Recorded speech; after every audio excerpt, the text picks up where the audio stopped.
so happy to have you join us today. At this moment, the Lincoln home is actually closed to the public. However, I'm glad that we can find ways to connect with each other. Virtually is one of them. Now, with me is also Ranger Jasmine. She's behind the camera. She's going to be able to facilitate this conversation. So if you have any questions, put them in the chat, and throughout this program, I'll make pauses. So if any of you have any questions, we'll go to the chat, or if you want to unmute yourself and ask the question directly, we can do that. But I'll make sure to pause and specifically mention to you when to ask questions so we can get this program going. But once again, welcome to Lincoln Home. We are inside Abraham Lincoln's home. I'll let you pause for a second so you can take it in, This was the house where Abraham Lincoln lived for 17 years here in Springfield, Illinois. And, it was in this house, that Lincoln experienced many changes, many challenges that defined him as a neighbor, as a family man, as a lawyer and politician, right before he moved to the White House to become president of the United States. Now, you probably saw photos of the Lincoln home, how it looks from the outside, beautiful two-story Greek Revival home, But when Lincoln purchased this house in 1844 for $1,500, it was a one-story and a half, a small cottage, But it was in this house that Lincoln saw the growth of his family and the growth of his home. It was in this house that Eddie, Willie, and Tad were born. It was in this house where Lincoln saw his firstborn Robert, leave this house to go off to college in 1859. Now, the Lincolns also experienced tragedy at home, One of their sons, Eddie, passed away in this home. And his funeral was hosted here, actually in the room to my right. Now, more importantly, it was in this home that the neighbors, Lincoln's neighbors from this neighborhood, saw firsthand the rise of Abraham Lincoln as a politician and as the politician that we know today and we remember today. Now, we're here today for this special program to talk about or to try to answer the question that was assigned to you, How has America's identity changed as a result of presidential leadership? That's a really good, essential question. And for us, it means, how did Abraham Lincoln's leadership shape America's identity? Now, identity, that's complex to define, If you take a second and think, what shapes your own identity? I believe we are connecting, or you're connecting with us from different places in the U.S. So maybe the place where you live shapes your identity, geography, the environment, maybe language, culture, religion, ideas, beliefs. Even events can shape someone's identity, a nation's identity as well. Now, can you think of any events that might have, shaped our nation's identity while Lincoln lived here in Springfield? Remember, 1840, well, he lived in this house, 1844 to 1861. I'll give you a second to think about it, if you can think of a event. And I can think of one. And I'm not sure if you covered this in your previous session, but I can think of westward expansion, While Lincoln lived in this house, he experienced, the territorial expansion of the United States, the concept of this idea of manifest destiny, and consequently, the U.S.-Mexico War in 1846. Now, westward expansion, for many people in the United States around that time, it meant, open land, vast land of opportunity. However, for many people, in this case, as a consequence of westward expansion and the U.S.-Mexico War, that meant for many Native American groups and Hispanics, that meant the loss of their land, sometimes the loss of their ancestral land. Now, so you have this event, westward expansion, shaping our nation's identity, but that single event can mean two different things for different people. Now, Lincoln actually he served in Congress from 1847 to 1849 as a congressman in the House of Representatives. So he left this home in Springfield, Illinois, served in Washington through that term. And while in Washington, he actually spoke up and questioned President Polk's decision to declare war against Mexico. You know, and many politicians of that time, including Lincoln, understood that with westward expansion, that meant many institutions were going to move to that new territory, including the institution of slavery. So he understood that the issue of slavery was going to be a big point of contestation as the United States tried to settle that territory. And speaking of slavery, you know, the institution of slavery and the issue of slavery will define Abraham Lincoln's political career, and it will define our nation's identity for a period of time. Now, Abraham Lincoln, before he became president of the United States in 1858, he delivered a speech which you had access to it, the House Divided speech, and which we'll cover later throughout this tour. And in that speech, you know, he stood against the issue of slavery. He began to develop this idea that everyone in this country should have the opportunity to improve their social and economic condition. Now, Lincoln understood that the issue of slavery was a big roadblock to accomplish. So throughout this tour, we're gonna we're gonna talk about several events that shaped Lincoln's leadership, you know, shaped his views on the issue of slavery. And we're gonna do that while we walk through some of the rooms of this house. And eventually we're gonna go upstairs and visit Abraham Lincoln's bedroom. So we're gonna explore once again Lincoln's leadership, not as president of the United States, but how he became that great leader that led this nation through one of the most difficult episodes in American history, and how that ideal developed in the 17 years he lived at his home here in Springfield, Illinois. So first step, we're gonna go this way. Ranger Bryson is gonna take us, bring you over.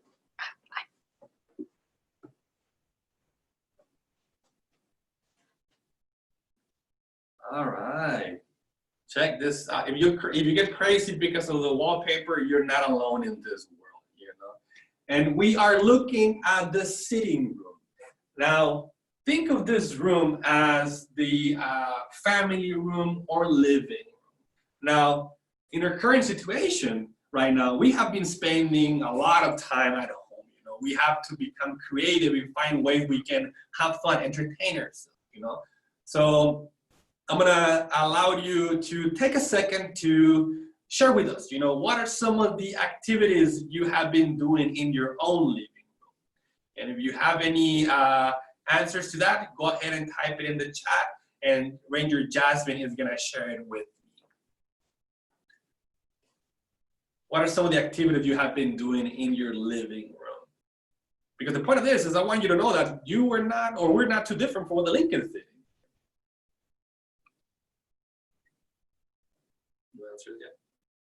All right, so we're gonna kind of like go over some of the things. If some of you thought immediately watch TV, you're right. You know, I mean, that's probably one of the biggest things we do in your living room. We have a question? Oh, we have an answer. So Colton said he makes music by banging his head against the wall.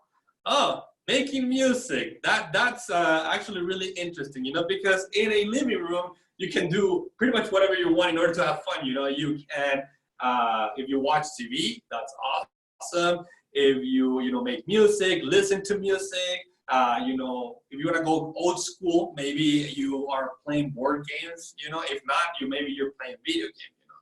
But the point is that in your living room, in your family room, you try to have fun with each other, with your family.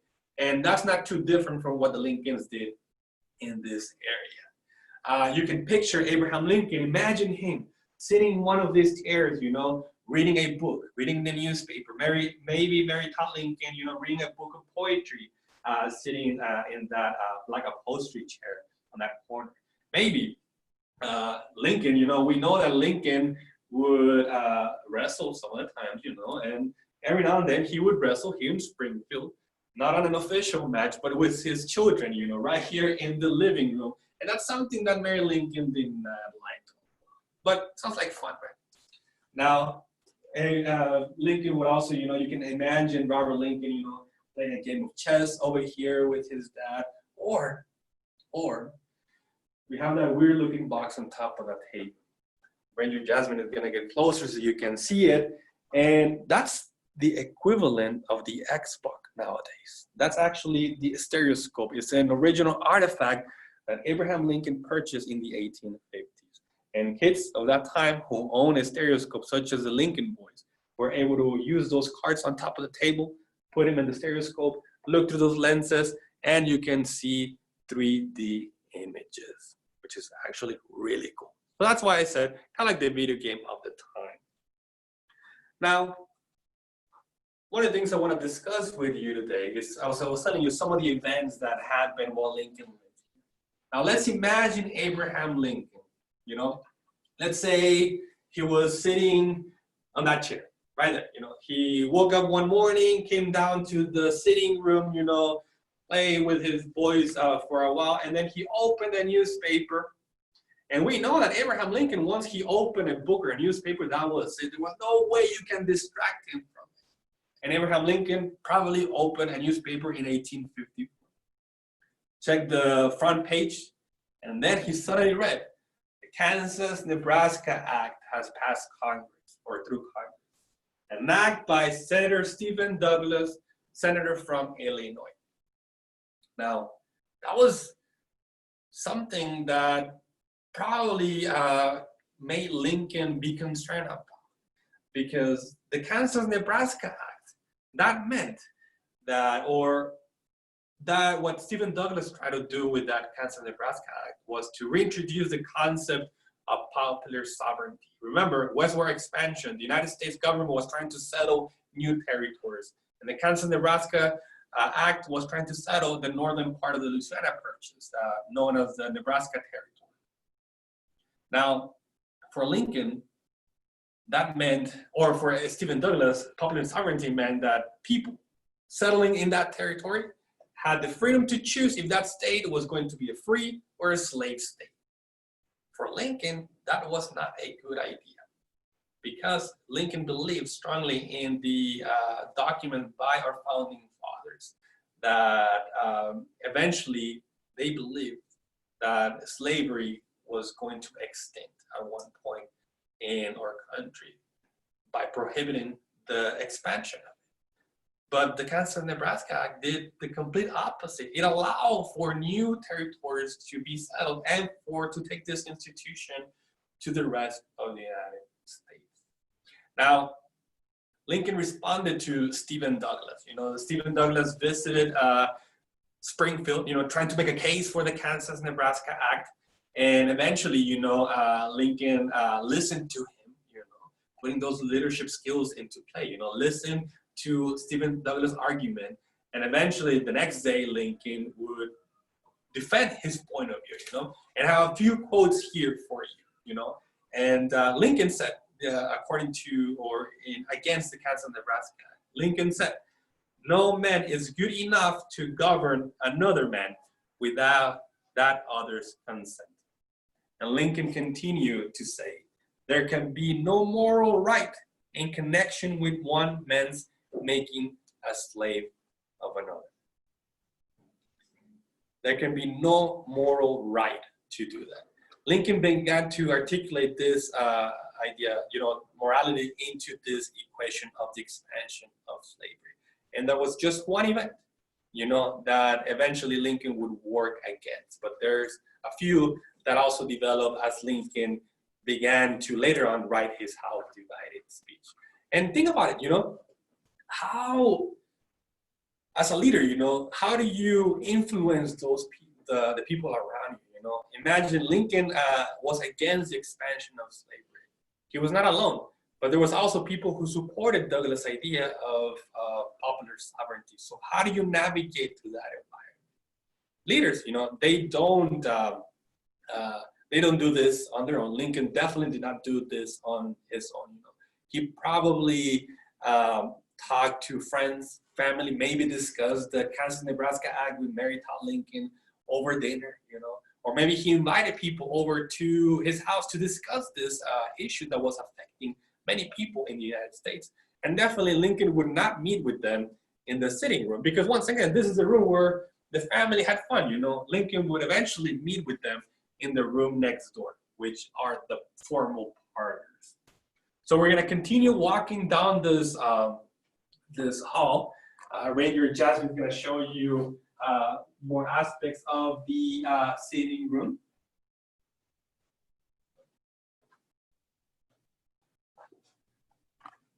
And we're gonna make a quick stop right here because I believe some of you, and you're more than welcome to share this with me. I believe some of you had to answer a question that if you invited, well, if you had the chance to eat with a historical figure and invite them over for dinner, who would that person be? And what would you feed them? You know? Did any of you chose Abraham Lincoln as a historical figure that you would invite over for dinner? Let me see if I get any answers from them. Seth said yes. Seth, awesome. Well, Seth, if you have Abraham Lincoln over for dinner, don't forget, for dessert, make sure you make the white almond cake he loves so much. That's what he loved, and if you invite him over for dinner, you eventually would have a big smile on Lincoln's face. And don't touch it, that's fake. Another, Colton said he would invite FDR. FDR? Oh, awesome. Awesome. Imagine if we can, you know, some sort of way, you know, have all of these historical figures at the same table.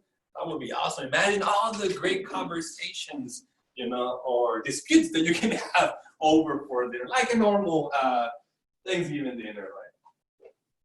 Now we're gonna follow me and we're gonna continue on to the parlors. And you're gonna notice that everything changes in here. The wallpaper, the furniture, it looks really fancy, right? It's completely different from the sitting room because the kids, the Lincoln boys, you know, Eddie, Willie, and Pat, they were definitely able to have fun in that room.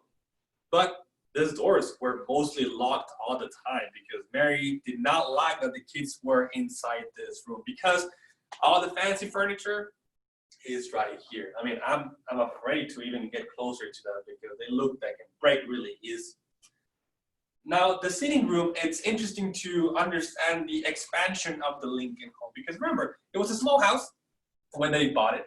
And it was actually just the front parlor right here. And eventually, the back area, that became a bedroom. This is where the Lincoln boys were born, Eddie, Willie, and Pat, right here in what is now Lincoln's study. Now, as Lincoln was being a successful or conducting a really successful career as a lawyer, Lincoln was able to make more money, you know, especially when the railroad company began to construct, you know, the railroad in this area. Lincoln would be a lawyer for people suing the railroad company or defending the railroad company, and that allowed him to make a lot of money, you know. So you start to see the expansion of the Lincoln home.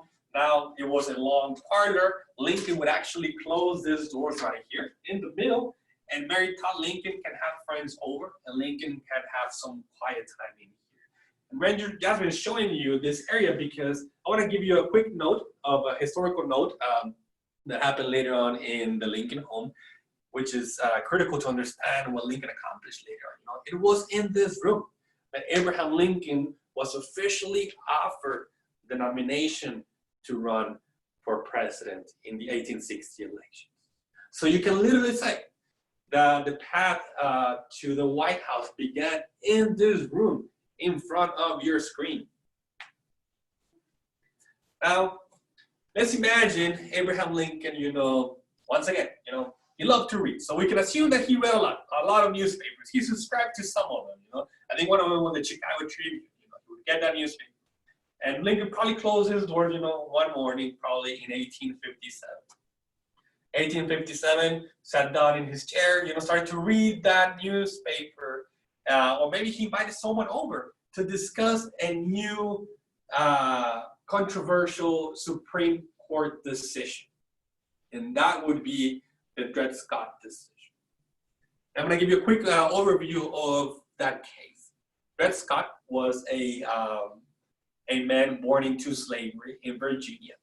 And as an enslaved person, he traveled, from Virginia to Alabama, eventually Missouri, Illinois, all the way to the Wisconsin territory.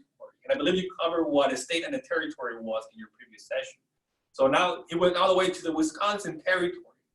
And then eventually made it back to St. Louis. And when he was here in St. Louis, he filed a suit for freedom because there was a clause in the Missouri law that if you lived in a free territory, you would eventually, be free. And he had lived, in Illinois and the Wisconsin territory specifically. Now, he filed that suit in 1846. 11 years later, it was a long fight. 11 years later, 1857, the Supreme Court decided that Dred Scott was not a free man because he was not considered to be a citizen of this country. Now, I'm going to read to you a quote by the judge, Justice Taney, Chief Justice Taney. And his words, are quite strong, and it's going to make us understand the political environment and our nation's identity in some sort of way. Now, Judge Taney said regarding Dred Scott, in the opinion of the court, the legislation and histories of the times and the language used in the Declaration of Independence show that neither the class of persons who had been imported as slaves nor their descendants, whether they had become free or not, were then acknowledged as part of the people, nor intended to be included in the general words used in that memorable instrument. And he's referring to the Declaration of Independence. Now, that was a big deal for Abraham Lincoln. However, when he learned about the Dred Scott case, he stayed quiet, for a few months, because he was running a successful law practice, trying to maintain his family. Sometimes we forget that Abraham Lincoln was just a normal man, trying to make it work here in Springfield, Illinois. But then he decided to speak against that decision because Stephen Douglas came to Illinois once again in the 1850s to defend that judge's decision. And Lincoln stood up and said once again, and I'm going to quote from Lincoln's response to the judge's decision. Lincoln said, that our founding fathers did not mean that everyone is equal in the way we look, But they, and I'm quoting, they did consider all men created equal in certain unalienable rights, among which are life, liberty, and the pursuit of happiness. And this is where Lincoln is building up a case that would eventually shape our nation's identity. He has this vision how America should function, how America should move forward, and if we review his House Divided speech, the first sentence, it says that we first, and I'm paraphrasing here, is saying that we first need to pay attention what's going on right now in our country in order to move forward and solve those problems. And he analyzed the problems of our nation in 1854 with the Kansas-Nebraska Act. He analyzed the issue of slavery and its expansion and the right of citizenship to African Americans. Are they included in the Declaration of Independence? Yes or no? Those debates, Lincoln was developing a solution, a vision for the United States. And eventually, in 1858, he would put those words into a piece of paper, becoming his House Divided speech. Now, we're gonna continue on with this tour. Ranger Jasmine is gonna show you the rest of the room, which is behind me. And we're gonna make a quick stop in front of the stairs before we go to the second floor to see if any of you have any questions of the things we have been discussing or the things that you have been looking at. So let's check them out.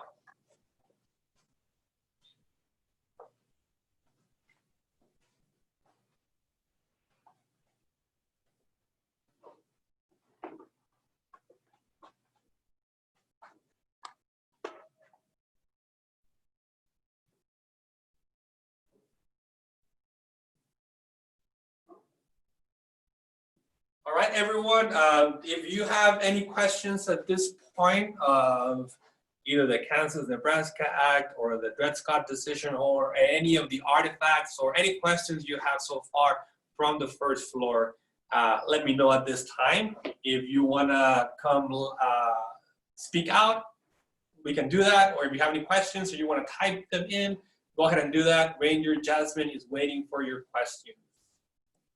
Okay. While we wait for some more questions to come in, we do have a few questions that were submitted kind of while we were going through the bottom floor of the house. So we have some questions about the house in general, like when was it built, and is it considered a particularly fancy or special house at the time, and like what kind of changes has it gone through over time? Good question. Yeah, so this house was not built for Abraham Lincoln and his family specifically. It was actually built for a Reverend Charles Dresser, and he bought that house in 1839.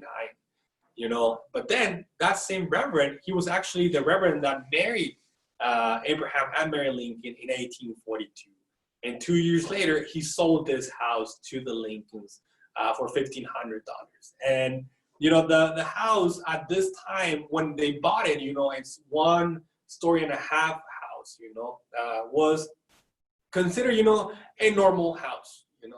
But by the time the Lincolns expanded this house to the second floor, you know, the way you see it today, it was considered, you know, a nice, fancy house. You know, it was one of the best houses in Springfield. Not a mansion like Mary Todd Lincoln's sister, you know, but definitely a fancy house, you know, for a upper middle class family here in Springfield, Illinois. And the changes, you know, I keep talking about the second floor, but this did not happen immediately. You know, it was a process throughout the years. You know, they expanded the kitchen, they added a wall between the kitchen and the dining room. They expanded the parlor. You know, they added a bedroom, and eventually they added more bedrooms to the second floor because originally it was just a small loft. You know, I believe it was like 4 feet high. So you can imagine Abraham Lincoln, you know, 6'4", you know, this guy trying to go to the half floor of the house, he would have a lot of back problems, I would imagine, you know, trying to get, you know, down and go to that second floor. And a follow-up from that, after they left the house, was there an owner of the house after the Lincolns, and when did the national park kind of take ownership of the house? Yeah, good question. You know, when Lincoln left this house to go to Washington, D.C. in 1861, of course, he never came back. He never came back to visit his home, you know. And the Lincolns had several tenants. I believe there were 5 tenants from when Lincoln left in 1861 to when Robert Lincoln, you know, deeded the house to the state of Illinois in the 1880s. So there were many people, you know, living in this house after the Lincolns left Washington, D.C. But it was all after Lincoln was assassinated in 1865, the owner of this house was Robert Lincoln. And it wasn't until the 1970s, you know, where the National Park Service acquired this and it became a national park. Good. All right, so Ranger Jasmine is gonna take you upstairs and we're gonna check out Abraham Lincoln's bedroom, and I'll meet you upstairs in a few seconds.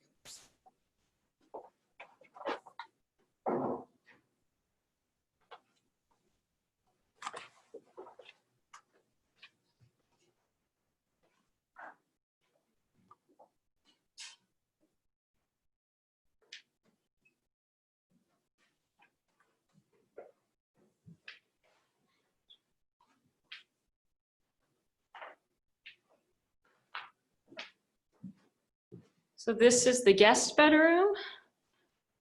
We won't really be stopping here, but you guys can get a little look.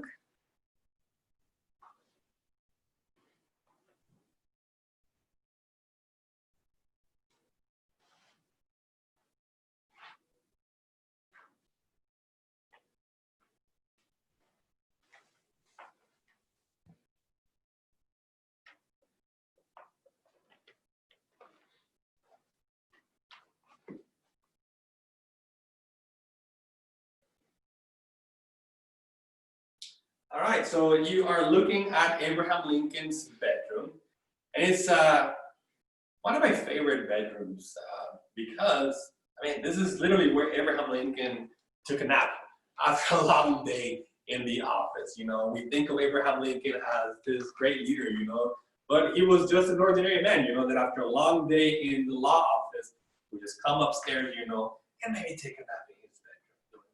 And this was a master suite, you know, he had his own space. Mary Todd Lincoln had her own bedroom on the back. Ranger Jasmine can show it to you really quickly.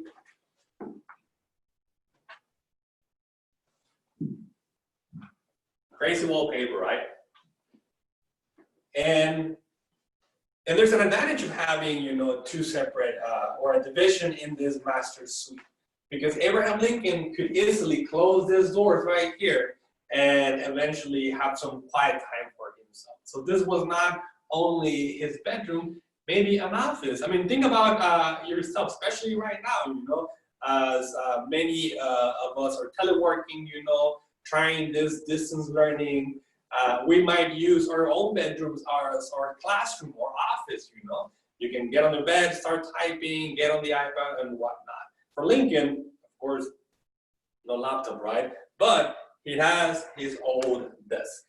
This is pretty much my favorite artifact of this home. This is Abraham Lincoln's original writing desk. Now imagine Abraham Lincoln, you know, late at night closing these doors, trying to put on a piece of paper all of his ideas about this nation. I can imagine, you know, behind me you see a few windows, and that's facing the front of the house, you know, it's facing the front street. And you can imagine people walking by the front of the home, you know, and late at night, Lincoln would probably have the candlelight laid on, which means it was working. Now, we talked about the Kansas-Nebraska Act, 1854. Dred Scott decision, 1857. A year later, 1858, Abraham Lincoln was eventually going to run for the Senate. And I believe one of you asked if Lincoln moved to Springfield with the idea of becoming president. Not necessarily. He had political ambitions. And at this point in his life, in the 1850s, the Senate was something that he really wanted. He sought support from all of the network he did, you know, with all the friends and politicians, people who met in the judicial circuit as he was being a lawyer. He wanted that support. He wanted to serve as a in the Senate. Now, the race against, or the race for the Senate was against, guess who? Stephen Douglas. You know, we talked about Stephen Douglas in the Kansas-Nebraska. We talked about him in the Dred Scott decision. So they were political rivals, you know. So in 1858, it was Lincoln against Stephen Douglas for the Senate seat representing Illinois. Lincoln received the Republican nomination to run for the U.S. Senate, and in the what is now the old state capitol in downtown Springfield, Illinois, he delivered a speech. And that speech is the one that you had access to, it, the House Divided speech. And I do have a small copy of it. I carry it with me all the time. You know, you should have a House Divided speech with you at all times. You never know when are you going to use it. But I want to read to you, you know, a few quotes from it, and then we're going to analyze it really quick, so to understand Lincoln's political aspirations and his idea and his leadership skills. Now, as I was telling you, you know, Lincoln began this speech by saying, if we could first know where we are and whither we are tending, we could then better judge what to do and how to do it. Analyze the present analyze really, really good to understand how we can solve this problem. And then he keeps going on and talking about, you know, the institution of slavery and the agitation of slavery. And he continues to say, in my opinion, it will not cease until a crisis shall have been reached and passed. A house divided against itself cannot stand. I believe this government cannot endure permanently half slave and half free. I do not expect the union to be dissolved. I do not expect the house to fall, but I do expect it will cease to be divided. It will become all one thing or all the other. Either the opponents of slavery will arrest the further spread of it and place it where the public mind shall rest in the belief that it is in course of ultimate extinction, or its advocates will push it forward till it shall become alike lawful in all the states, old as well as new, north as well as south. This became Abraham Lincoln's later on political campaign. You know, we have seen how Lincoln began to develop these ideas. You know, the idea against the spread of slavery, and the idea, more important, that our nation cannot be divided. Are we either free or are we either slave? You cannot be both. And as a leader, Abraham Lincoln would have to navigate through this environment. I mean, by the time he accepted the nomination to become president, he knew how our nation was divided, but he still took that challenge because he had this idea for our nation in mind. And the House Divided speech gives us an insight. And I want to kind of like close it up with a quote from Abraham Lincoln that eventually would take to the White House and put into practice for many generations to come. Now, Abraham Lincoln left this house in Springfield, Illinois. You know, we went through his living room, we went through his parlors, now his bedroom. And as a normal man, Abraham Lincoln, you know, became this leader that would lead this nation. As I was saying, through one of the most difficult episodes in American history. He left this house to lead a country and to preserve a government, and I'm going to quote, a government whose leading object is to elevate the condition of men, to lift artificial weights from all shoulders, to clear paths of laudable pursuit for all, to afford all an unfettered start and a fair chance in the race of life. And that's the vision that Abraham Lincoln wanted to instill in America's identity. That everyone should have this fair chance in the race of life. And the fair chance, you know, is not something that was going to happen from one day to the other. As a leader, Lincoln applied this to his work in the presidency, you know, and steps happened in order to achieve this fair chance in the race of life. He understood that slavery was a roadblock prohibiting people to achieve that. A small step, Emancipation Proclamation, 13th Amendment. Later on, after he was assassinated, his vision was continuing on through Reconstruction with the passing of the 14th and 15th Amendment, giving African Americans the right to vote and citizenship. And it continued on, you know, this a fair chance in the rest of life, it's a working process. And many people continue to work towards Abraham Lincoln's vision. Now, we're gonna open it up to questions. If you wanna come live, let me know and we can listen to you. If you have any questions and you wanna type those, Ranger Jasmine will be happy to tell them to me and I'll do my best to answer them for you.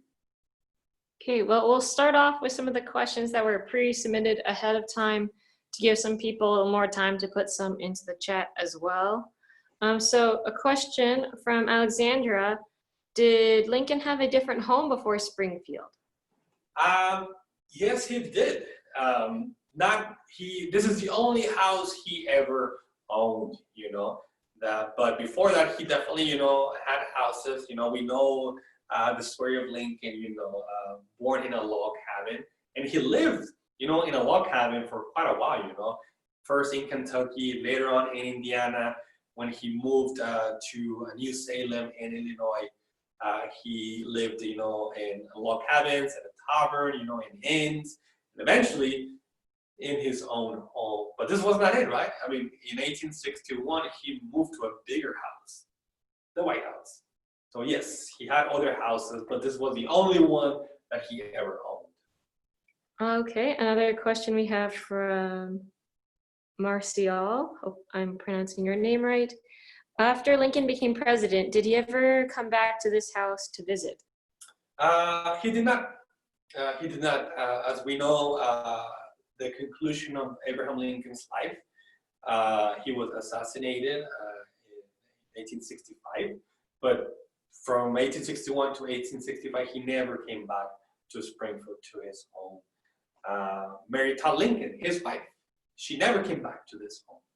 And I'm paraphrasing here, but she said something along the lines that she did not want to come back to the place where she experienced one of the happiest memories of her life. Only Robert Lincoln was present after they left. Okay.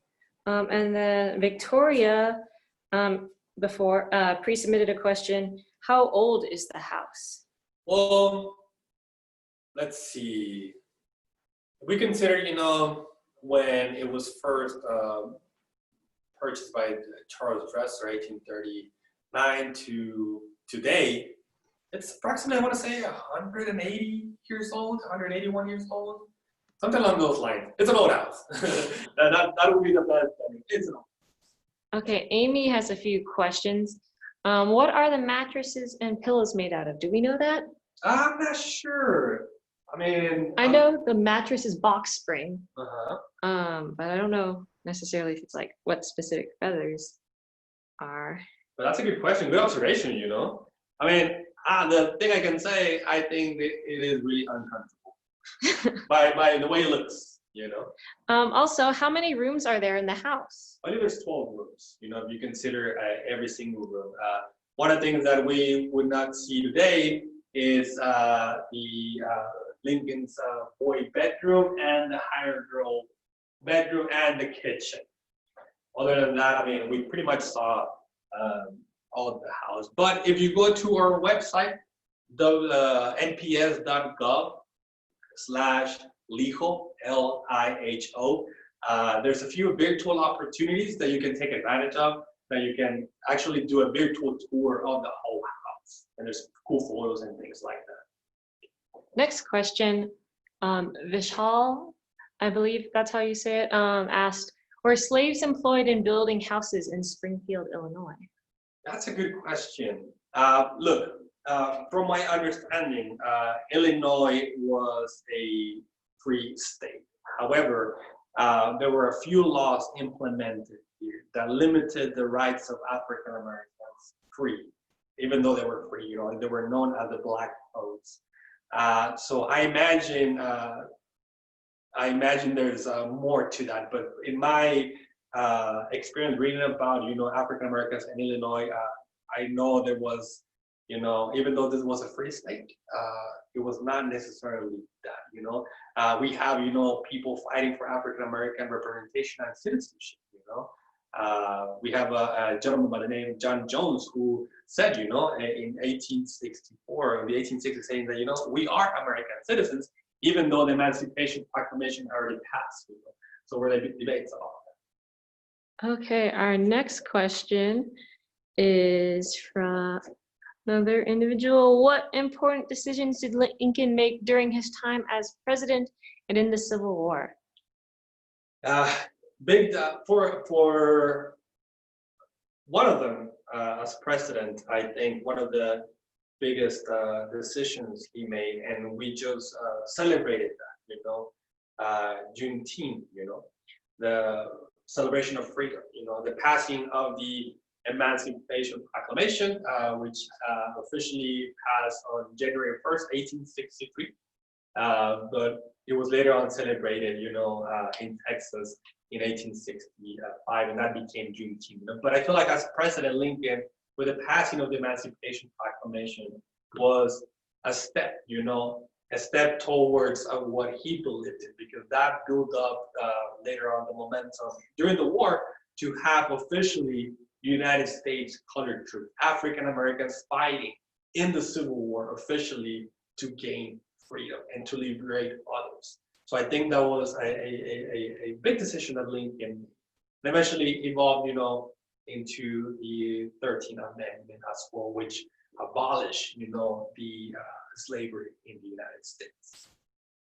Okay, from Colton asks, how many top hats does he have? Maybe we can also zoom into that. We have hat one over. right here. It's not original. I know. When I first wore a Lincoln home, I got really excited about it. But no, it's not original. But I mean, he had several hats. I mean, I'm pretty sure he had several ones. But we don't own an original one. Any more questions before we conclude our program? If not, I'm so happy that you were able to connect with us. And if we have one question. We have another one. Okay. When did Lincoln's wife die? Maybe we can talk a little bit about Mary. Well, Mary, you know, she passed away here in Springfield, Illinois, actually in the house of her sister. I'm not exactly aware about her date, but we can get that to you right now. But, you know, Mary Todd Lincoln, it was interesting when we think about, and it's really cool that we are, you know, in their master suite, you know, to talk about them. They had an interesting marriage, you know, they were almost the complete opposites, you know. She came from a wealthy family from Lexington, Kentucky, a family that actually owned slaves. And Lincoln was the complete opposite. You know, we know this the story of Lincoln, you know, from the log cabin all the way to the presidency. But I felt like, you know, opposites work, you know, and they made their marriage work. And she had a difficult life because, I mean, she lost the people she loved the most. You know, she lost Eddie, she lost Willie, she lost Tad, 3 of her children, and she lost her husband. You know, you can imagine, you know, if you have experienced a loss, you know, that can put a big, you know, emotional toll on you. And it was a difficult last years for Mary Todd, and I understand why she never came back to this house and eventually died in the house here in Springfield. Radio Jasmine has the answer for the date. Yeah, so she died on July 16th, 1882, a few years short of 20 years after her husband died. Awesome. Teamwork.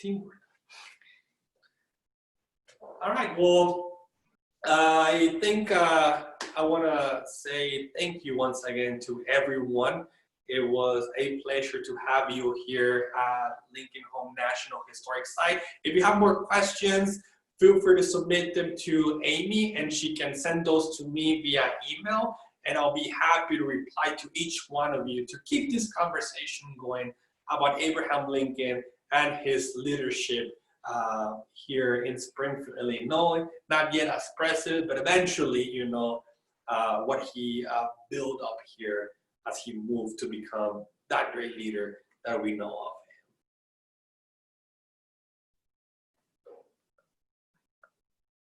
And I think we're good. Thank Amy, you. Thank you. Thank you. Thank you for connecting with us. Thank you.